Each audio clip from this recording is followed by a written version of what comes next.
To check your macros in MyFitnessPal, you need at least some food in your diary. In this case, I've put in a breakfast, a lunch, and a dinner from my cookbook. This will give us a good idea. Scroll to the bottom of your diary and click Nutrition. I prefer that my clients use the nutrients view instead of the macros view. The macros view doesn't give you a complete picture because it's working by percentage rather than grams. You can see the gram information, but what I don't like is that because it's also displaying in percentages, if you add something, it doesn't always tabulate it correctly for your purposes, because if you change the percentage of one, you naturally change the percentage of another. So to have some fixed variables, I like for people to look at nutrients because the numbers don't change. So for example, for protein, if my goal is 113, I've only had 94. If my goal for carbohydrates is 131, I've only had 112. And I'm scrolling down a little to see my fat. I'm a little low on my fat goal as well. So that means that I could eat a little more from each category. But let's make an example here. I'm clicking X to go back to my diary. And let's say that I had as an afternoon snack a banana. So I'm going to hit search. I'm going to add one medium banana. And see, it's already warning me I'm over my carbohydrate goal. And then let's say for my evening snack, I had almonds. So let's say I had 10 almonds. Okay, so now I'm going to go look at my nutrition again and see what's changed. You can see my protein didn't really change. I'm still just a hair shy on that, but I did go over carbohydrates just slightly, not enough to really concern me. And then fat is just slightly low. So really what I could do is try to have a snack that is mostly protein and fat, but as low carb as possible. So what I'm going to do maybe is add to my afternoon snack a mozzarella stick. And let's see what that does. So I'm going to add a Sargento part skim mozzarella cheese stick. And by the way, all these foods are foods I've logged before, which is why they're popping up so easily in my search history. It will be the same for you once you've used MyFitnessPal for a little while. So I'm going back to nutrition, and you can see I got a lot higher on my protein, which is good. I'm closing in on that goal. Same with fat. Carbohydrates, it's still a little high, but again, this is not enough over that I'm really going to sweat it that much.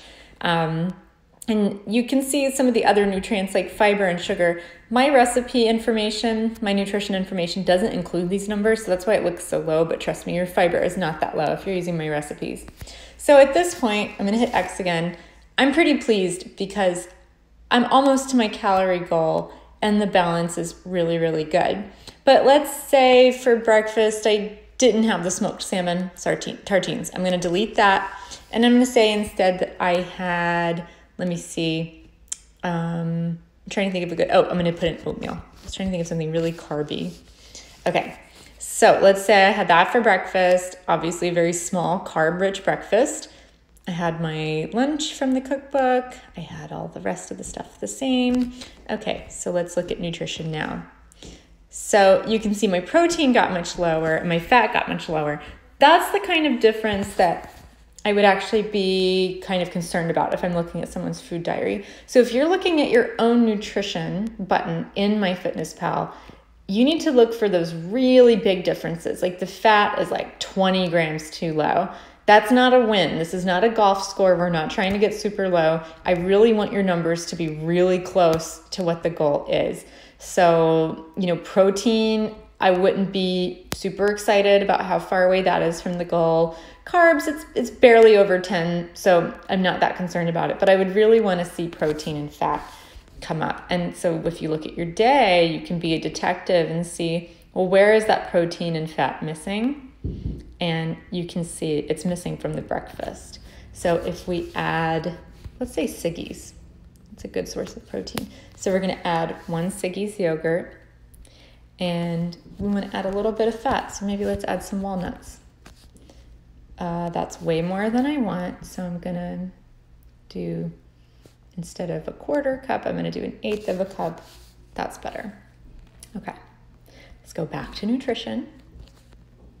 Yeah, and then we're much closer. Still fat could come a little higher, but protein is way closer than it was. And then we're seeing carbohydrates are really high. So we're gonna go back through and see if there's anything we can take out. The banana would be a good option. And you can also see that maybe we could, because fat was a little low, I'm gonna add more almonds. Let's say it's an almond heavy day, just as an example. And then let's go back and look at nutrition. You can see now everything is sitting much closer. So that's how you kind of fiddle with your macros to stay within your calorie goal, but you can use the nutrition button to go see what different foods you could add to play with those numbers and get your macro goal closer. And after a while, it doesn't have to be such an active, mindful effort because you get used to the process and you understand the way you need to set up your day for you to actually hit your goals without really trying. So you probably wouldn't have to do this too many times before you just started planning your day effortlessly.